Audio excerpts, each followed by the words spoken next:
Good evening, ladies and gentlemen. How are we getting on? In today's video, we're going to do a little Q&A, answer a few questions about my favourite games and favourite moments in gaming, and some of my experiences on YouTube.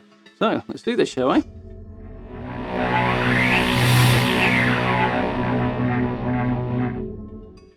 So, this video is the latest reward for our channel members. We do monthly perks for each of them. We usually do them towards the end of the month, so running a couple of days late at the moment, but we have been busy, so what can we do? We are here now. We've tried a few different things for channel members perks. We've done stream highlights and live streams, things like that.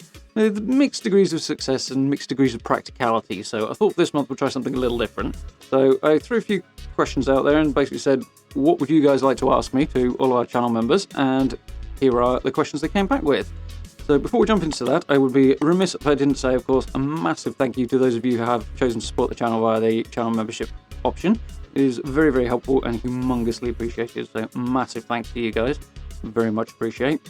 For those of you who might be interested in doing the same yourself or finding out a little bit more information, you click on the blue join button. It'll give you a load of information before you proceed, and there are links down in the description as well if you want to deep dive into it a little bit more. You can find out all you want to know down there. So, let's get to the questions, can we? Thomas Kirkman's Little asks, what moments in games made them immediate favourites, or alternatively, what moment in a game immediately ruined it for you? So I found this a little bit challenging to answer. Picking a single moment is often quite hard for me. It's more the whole package that I look at, the experience as a whole. So narrowing it down on this specific front was quite challenging, but there's a couple of points that did stand out. So one of the games we played recently, the first of the Mass Effect games, is a long-time favourite of mine, one of a number. And one of the points that really stand out to me is I think that's got one of the best stories in probably any video game I've ever played. I think it's absolutely brilliant. There's an academic theory surrounding story writing that holds that there are only 7 stories in the world, and every story ever written falls into one of these 7 categories. It's got a certain amount of truth to it. It's something that George Lucas adopted for Star Wars, and one of the reasons the stories, particularly in his Star Wars movies, were as successful as they were because he really understood this concept. So Mass Effect kind of seizes on one of those as well and does it very well. Other games later on in the series not quite as well, but they're well worth playing. They're very good games. It particularly works well in looking at a single moment when you get towards the end of it, so minor spoilers but not major ones, in that the story builds up through the pursuit of Saren, and you've got this former, supposedly not exactly hero, but agent of the society who turns rogue, and you're pursuing him as the new agent. Fairly standard story, works very well, carried off well, and then it gets towards the end where you get a massive payoff for working through the story. Everything's built up to this huge battle, and it's really spectacularly done, really well done, and that massive payoff really cemented the game, in my opinion, as an absolute favourite. So fantastic moment there. Going a bit closer to home in some ways, Fallout 3 had a moment that really stood out to me, which is that first moment when you emerge from the vault, which I have absolutely no doubt is what Bethesda were going for. And to be fair, with that one, they nailed it. When you first come out of the vault, obviously the screen whites out, you're blinded by the bright light, obviously not surprising, you've been living underground your whole life. And then sort of your vision clears and you see the devastation of the capital wasteland for the first time, and that's definitely a moment that stuck with me. It's a particularly striking moment. The game kind of shows its age in terms of its graphics now, which is a little unfortunate, but definitely one I want to get back to and play again. Massive favourite of mine, absolutely awesome game. Things that kind of ruined the game for me, there's not a great many of them. Funnily enough, the 2 that spring to mind, one of which I could say ruined the game, one didn't really ruin it, are both in Star Wars games. So if you look at the second Force Unleashed game back in the day, I enjoyed the first one, but it was too short. The second one was even shorter, which really annoyed me. And very quickly, it was just, we've had some success with this first game, so let's rush out the same character, cloned, in a second game, give him an extra lightsaber, and then just have him bust out. It was, that was a poor start to what ultimately turned out to be quite a poor game, in my opinion. But yeah, that stood out as something that kind of ruined it for me. The second one being Jedi Fallen Order, which we played at the end of last year on stream. Really enjoyed the game, absolutely great game. Not massively original perhaps, but it used existing concepts and game styles and techniques and put them together really well, pulled them off well, and made for a great fun game to play. There was one moment in there, some small spoilers coming here, that did really bug me. When you get to the second fight with Second Sister, you are always going to lose it. You have to lose it for story purposes, which is fine. I don't really have a problem with that. But if they're going to do that, you should be losing right the way through the fight. In the case of this particular fight, I wasn't. And I know there are other people who had the same experience as me, that they were well ahead and well winning this fight, and Second Sister was going down and going down hard. And then you hit that point where the game arbitrarily goes, nope, you've lost, and the fight ends. I didn't object to the idea of the arbitrary losing for reasons of the story and stuff, that's fine. But the fact that I was winning at the time really did bug me. If it'd been, she was unassailably good compared to Cal's level and skills at the time, that would have been more acceptable than to be blatantly succeeding and then just to be arbitrarily defeated, which was very, very annoying to me. Didn't ruin the game, but definitely something that was not pulled off very, very well. So, on to the next question from Angelo105. When did your love of gaming start? What game was it that made you never look back? So, kind of the same answer for both of these. When I was around and about 6, I think, we picked up our first games console as a family. It was the Sega Mega Drive, Sega Genesis, I believe it was in the US. And the game on that we were playing, first anyway, was Sonic the Hedgehog, the first one on that console. And unless I'm not mistaken, the first Sonic the Hedgehog game. Absolutely brilliant game. I've played it subsequently both on my phone and on PC. And it's still hard. The game doesn't have any saves in it, so you have to start from the beginning every time you play it. It's only about 4 hours long, give or take, but yeah, you have to do it all in one sitting. And at the age of about 6 or so, that was rather difficult. So my dad ended up playing through it ahead of me, and then just sort of sitting there and talking me through the game, and I got through it. But that started me off with my love of gaming, and I have never looked back, never really contemplated the idea either, so I assume that will be the game to blame for it.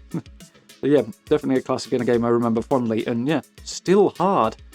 So, SBs has a couple of questions. First up, we've got, I like to build my camps and caves. Where do you think the best caves are located in Fallout 76? And what perk cards do you recommend for a rifle melee build? So, best caves, in my opinion, in Fallout 76 are either the one that's just around the corner from Vault 76. I'll show maps with the approximate locations of them anyway. It's just across from where Meat Week takes place, and I was there briefly on my new Archer build, certainly in the early game. It's quite small and really awkward to build in, because Fallout 76 limitations. In Fallout 4, you could clip things through the walls more easily, that sort of thing, particularly with foundations, and do a bit more, but it's much more challenging to do that in 76, so you're struggling with working with the space, but if that's what you want to do, that's quite a cool location and not far from Vault 76, which is always good. Beyond that, if you're heading to the Southern Savage Divide, there is a mountainous area, sort of a little bit southeast of the lookout tower that's at the bottom end of the Savage Divide, and there is in that area a fissure site, and very close to that, which is definitely southeast of the fissure site, is a little cave in a very, very steep cliff face that's got an acid deposit in it. That's quite a good bet to build in. There's actually now a Blood Eagle camp just above it, or say still the fissure site just across the way. So defense is required, I suspect. It's somewhere I want to build before too long, so that's quite a cool location. There's actually a big sort of rock arch further up the cliff. It's almost directly above the cave entrance, which is quite cool. I've seen a few builds done there.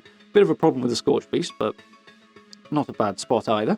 So that's another cave that I like and want to build in. Caves I've built in before. If you have a look at the one at the north of the map, that's now got Vault 79 in it, so that won't work.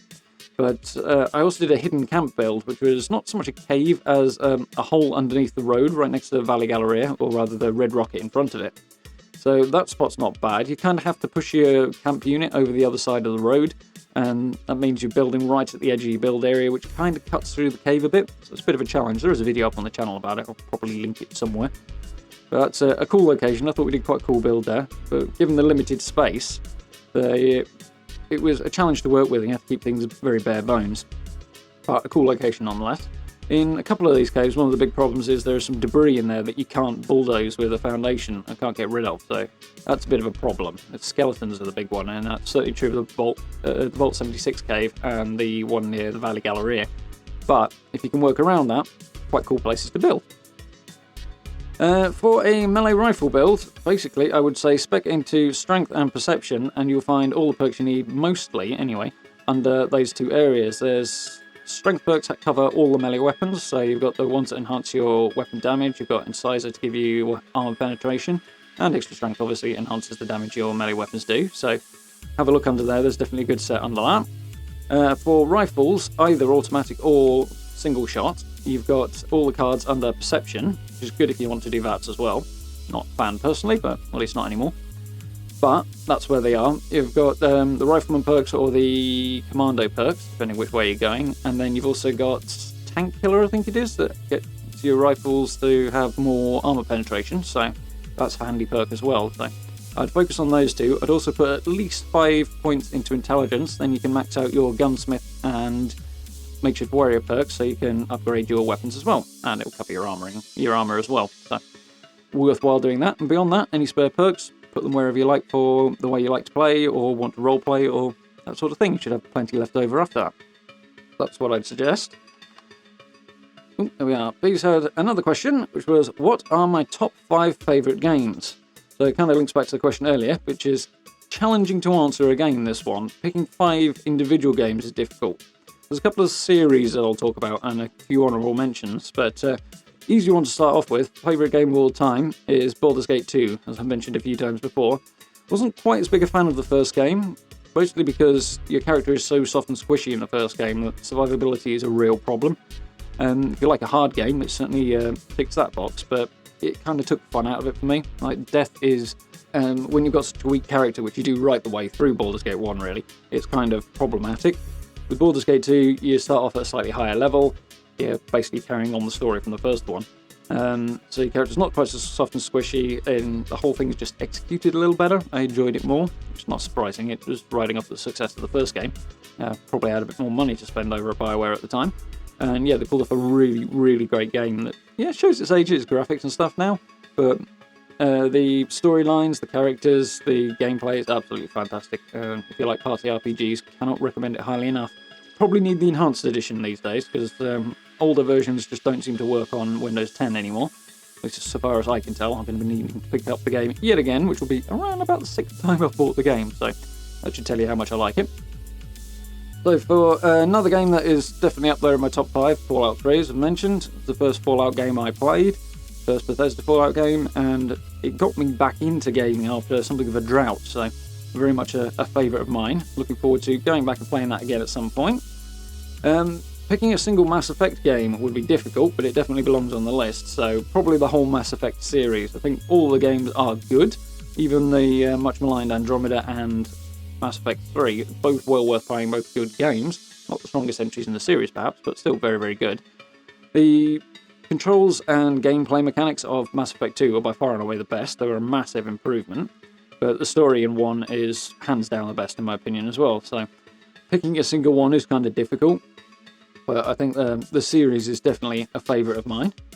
Dragon Age, very much enjoyed those, not surprising for a fan of a party RPG, I guess. Enjoyed Dragon Age Origins a great deal, definitely want to pick that up again. Dragon Age 2 was good, not as good. The changes weren't really as fun, and there was a lot of repetition in there, which was a bit unfortunate. Worth playing, expands the series and stuff, and it's good fun, but probably worth waiting for it to be on sale, I think. And I still haven't got around to playing Inquisition, which I've been meaning to for literally years, and looking forward to doing that, so that's on the long-term to-do list as well. And of course, we've got a follow-up to Inquisition somewhere in the pipeline. God knows when, but something to look forward to there as well. So another entry into the series, which is probably a single game more than the series, would be Knights of the Old Republic. If you like Star Wars games, it's a fantastic game. Great RPG, really good story, introduces one of my absolute favourite Star Wars characters in Revan. Really, really good story, enjoyed playing through it. I felt it was much better than the second one. I know the popular opinion is that KOTOR 2 is better than KOTOR 1, but I flatly disagree with that. I think the story is better in 1, like with Mass Effect, actually, which is funny because it's BioWare versus Obsidian, which seems to be me coming down on BioWare over and over again on that side and not being a big fan of Obsidian. Just the way they do their stories, I just doesn't resonate with me in the same way. But I felt the story kept much like Mass Effect 1, that traditional structure, and used it better. than KOTOR 2 did. I didn't find the characters engaging or the whole delivery of the story. There were chunks of stuff that just didn't make as much sense to me, so they weren't as well explained. Some of that's due to cut content, which you can restore and help that out a bit, but even so, not as good a game in my opinion. But probably still worth playing. But KOTOR 1, brilliant game, definitely a classic, absolutely love it. Keep trying to play it, but we'll have to get back to it again at some point on the channel, I mean. And yeah, have another crack at that. So, a couple of honourable mentions. Big fan of the Deus Ex series. I played the first one when that first came out many, many years ago, and that really is dated now, but subsequent ones are definitely worth a play if you like cyberpunk, stuff like that. Stories are fun, the art style is unique and enjoyable as well, and we're playing it at the minute, the Deus Ex Human Revolution. Anyway, very much enjoying that, and it's going to lead nicely into Cyberpunk, which I'm very excited for at the end of the year. Well, it's September, which actually is coming out on my birthday, which is cool. Unless they change the date anyway. But yeah, very excited for that. Well, the game that I played a little bit of that I would love to get back to, and I'm hoping to over the summer, we'll see what happens, is Horizon Zero Dawn. I'm looking forward to that coming out on PC, because I think I'll enjoy the controls more on mouse and keyboard than I did on a controller. Went back to try and have another crack at that a while ago, and yeah, the controller thing was bugging me, so looking forward to playing that on PC. Make it easy to stream as well. So, very, very cool game, very, very cool world. From what I understand, a cool story, but I didn't actually get very far with it because of numerous distractions and issues with putting it on the channel and stuff like that. But yeah, worth an honourable mention. Another game that I have not played at all that I've owned and definitely want to play at some point is Hellblade: Senua's Sacrifice, and the subsequent sequel that should be coming up at the end of the year, which I'm looking forward to seeing more about. Heard wonderfully good things. The look of it appeals to me. The story, the setting all very much appeals to me. Definitely want to play that at some point. Very excited for it. And a game that I played a lot of and very much enjoyed. Don't know if it really makes the top 5, but it's absolutely well worth play if you're into RPGs and Star Wars games, would be Star Wars: The Old Republic. I've got a little playlist with some stuff of it on the channel already. Very good game. The class stories in particular are fantastic. I know a lot of people who are not MMO fans might be put off, but you can play it as more or less a single-player experience for the most part, and you can ignore the multiplayer stuff without really losing anything from your experience. So, well worth a look at. The subscription is a bit of a drag in some ways, but it's not that much in the grand scheme, and you can always cancel it when you stop playing. And it does have a free-to-play option as well, which is much less restrictive than it used to be, actually. They've opened it up a lot over the years, so that's very, very cool as well. So you don't even need to pay for it at all. You can do it free-to-play if you really want to. So, well worth a look at that. Lots of options, very, very cool game. Really, really good stories. Great for role-playing options as well. So, a few more questions got from the Snedge. And we've got a couple here. So, he said, been looking back through the archives to find out when I joined the Saddle Enclave. Turns out it was December 18, January 19. So, yeah, hanging around for a while then, Snedge. It brought back some fun memories. What's your first ever video and your face reveal? And a couple of questions come to mind. How nerve-wracking was it to put yourself out there and do face cam? In the early days, did you ever have moments where you wanted to give up, and if so, what made you push through? And did you start your channel as more of a hobby, or did you always plan on growing it and maybe being able to do it full time? And there's another question we'll get to in a moment. So, in terms of doing face cam, I didn't particularly find it nerve-wracking. I was unsure of how to handle it. Cameras have this weird kind of diminishing effect, so you kind of have to overact and exaggerate a bit just to appear normal on camera. I've still not quite got that figured out, but I knew going into it that I didn't have it figured out on any level at all. So, sort of getting used to it was a bit strange, which ends up looking much the same as being nervous, but certainly didn't feel nervous. Which I think was largely down to having done voiceover for previous videos for probably a better part of a year at that point. So, talking to a microphone is not really that different to talking to a camera, you just have to look somewhere different. And once you get used to that and sort of adapt to it, that's reasonably easy to do. Once you've done the one, transferring to the other is not so bad. In the early days, did you have moments where you wanted to give up, and if so, what made you push through? To be honest, no, I didn't. I've always enjoyed doing YouTube since I started doing it. The feedback I've had from you guys has been absolutely wonderful, and that really does help keep you going. I do, on occasion, have days where I'm not in the mood, but I think that applies to literally anything. You can be not in the mood to game, not in the mood to go to work, not in the mood to sit, read a book, whatever it may be, watch a movie. So I get that, of course, but honestly, once you kind of sit down, push yourself through and start, say, editing or whatever you're doing, you find yourself getting swept up in it and just carrying on, and it's oftentimes done several hours later before you even realise it. It's just getting over that first moment that's the hard part sometimes. But it's not too frequent, so that's always good. they say it's the job that's never started that's hardest to finish, and it very much applies. Certainly you get more into it once you get going, so that's always been good. And yeah, as I say, the support from you guys has been fantastic over the years, so that's been a wonderful motivator. And the fact I've had so little negativity around the channel is both a certain amount of luckiness, I suppose, and something I'm very, very grateful for. I'm very, very fortunate to have received, or not received, depending on how you want to look at it. Yeah, that the fortune in that area has not been lost on me, so it certainly helped me keep going. So that leads quite nicely into the next question, actually, which is, did I always start it as a hobby, or did I always plan to one day grow it to the point where I could do it full time? So I started the channel off with the idea of, I was talking about my Fallout 4 building getting better to a friend of mine at work. Said it was a pity you can't share your builds with other people, show them to other people. And I'd been watching No Respawns and getting tips from him. Still do, still love his stuff. Basically, that seemed like the obvious way to go, is to put the builds on YouTube so other people could see them. So I started setting that all up, and then while I was doing that, getting stuff prepped, I thought, you know what, let's actually have a crack at this and see if I can pull off having a YouTube channel. So I decided to really go for it, set the channel up to the best of my ability at the time, and have a go at producing regular YouTube content and actually having a YouTube channel. And obviously as time went on, got wonderful feedback from you guys. The channel started growing slowly, still is growing slowly, relatively speaking, but very, very happy with how we're doing, very, very grateful as well. And yeah, it became clear that it was theoretically possible that the channel could grow to the stage where I could do it for a living. Which, given that I'm not the biggest fan of my line of work and situations and stuff, and I absolutely love doing YouTube, it would seem like a no-brainer to try and move towards doing the thing you enjoy rather than the thing you don't. So that was, as time went on, it was kind of early on, kind of maybe this is possible, maybe I can pull this off, to it's definitely possible, I've just got to be patient and keep working at it, which is sort of where I am now. Yeah, that's basically the way I've always looked at it. It's sort of always been the hope, the distant, shadowy hope, but as time goes on, obviously it becomes more and more of an aspiration and more of a possibility, which is wonderful. I have a lot to thank you guys for on that particular front as well, so massive thanks. Not least of all, our channel members who are directly supporting the channel and very, very much help my moving in that direction, so yeah, very much appreciated. So just last couple of questions. Who are some of your favourite YouTubers for camp building, and do you watch any other YouTubers for anything else? And do you have any new video ideas you can tease? In terms of video ideas, carrying on in what we're doing, and I'll let you know about new stuff as and when it comes up. I haven't got massive plans for new stuff at the moment, other than sort of moving through the streaming stuff towards the direction of Cyberpunk, and the very long list of games I would like to play on as a B game, I suppose, behind Fallout as well. So not a great deal to share there at the moment.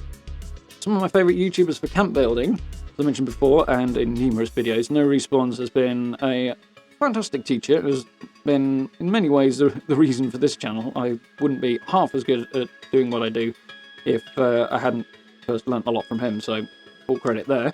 And I very much enjoy his videos. Final Render does some good stuff as well, it's good content.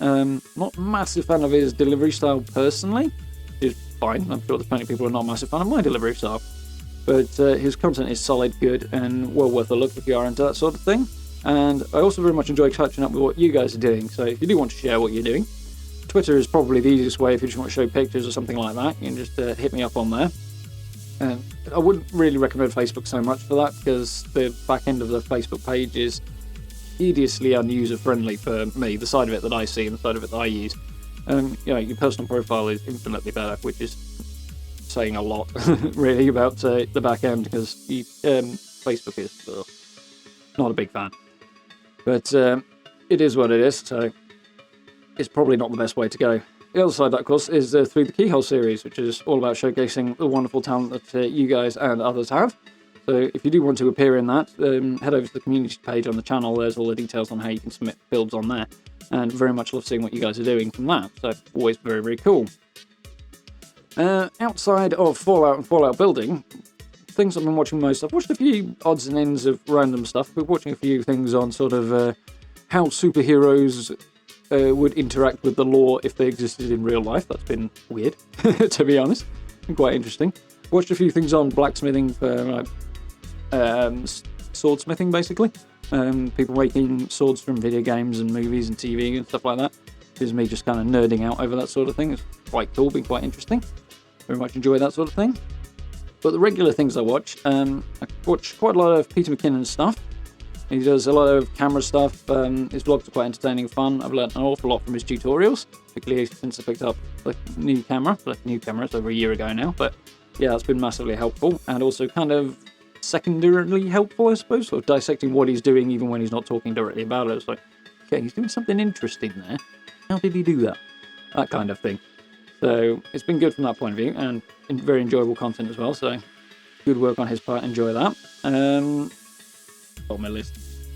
From a sort of swinging back towards a YouTube standpoint, Alex Knickerbocker has got a very, very helpful channel. He basically does audio stuff. He's the guy is a sound engineer. He does TV, movies, some music, but mostly TV, movies, adverts, that sort of thing.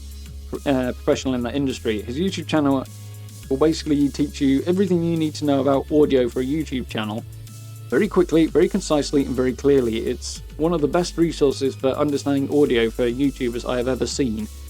So hats off to that guy. So if you're looking to start a YouTube channel, I would strongly recommend checking out his stuff, at least as regards the audio side of things, because you'll learn a vast amount in a very short space of time. Most of his videos are under 10 minutes long, so given how much you can learn in that space of time, it's quite an achievement. Really, really good stuff. So well worth a look if you're into that sort of thing. Outside of that, the streaming side of things, Epos Fox has got some fantastic tutorials and does a lot of tech stuff, and there's a few other tech YouTubers I follow as well. Like called Random Frank P does PC setups every week, so those are quite cool. But Epos Fox is very, very helpful in regards of how to set up OBS, stuff like that, which his tutorials basically I use in some form just about every day. So fantastically helpful and well worth a look if you're interested in streaming or even recording and using OBS to do it. So I would strongly recommend his tutorials. And going outside that, there's a YouTuber who is covering Cyberpunk a lot. She started out with Fallout 4 and has now switched over to Cyberpunk, that being Mad Queen Cho. And I've been following her since way back when, and very much enjoy her content. She puts an incredible amount of work in, does huge amounts of After Effects, which is really, really cool. And digital special effects she does in her videos are amazing. Slows down the rate she's able to put videos out, but hey, well worth it. So well worth looking at her stuff if you're interested in particularly the lore of Cyberpunk. That's really, really cool and amazingly detailed stuff. So a channel well worth checking out. Big fan of that. So yeah, that basically covers all of the questions. So I've been rambling on for a while about this. I do hope you guys found it interesting and hopefully useful in some way as well. Let me know what you think about this as a way of doing members rewards as well. Love to hear your feedback. If you would like to, if it goes well, we might do it next month. And if you'd like to submit questions, then channel memberships are going to be the way to go, as this is intended as a thank you to everybody who's supporting the channel through that means. So massive thanks to those guys. As I say, blue join button down below will give you more information, and there's links in the description as well if you want to do that. Down in the description as well, you'll find all my social media links if you want to catch up with me over there. And if you haven't already, the little bell notification icon will be very, very handy in letting you know when we go live. We're having a lot of fun with the live streams, playing Fallout and with Deus Ex at the minute, and plenty of other things besides. So I do hope you'll join us for those. For now, I'll say thank you very much for watching. Do hope you enjoyed the video, and look forward to speaking to you all very, very soon.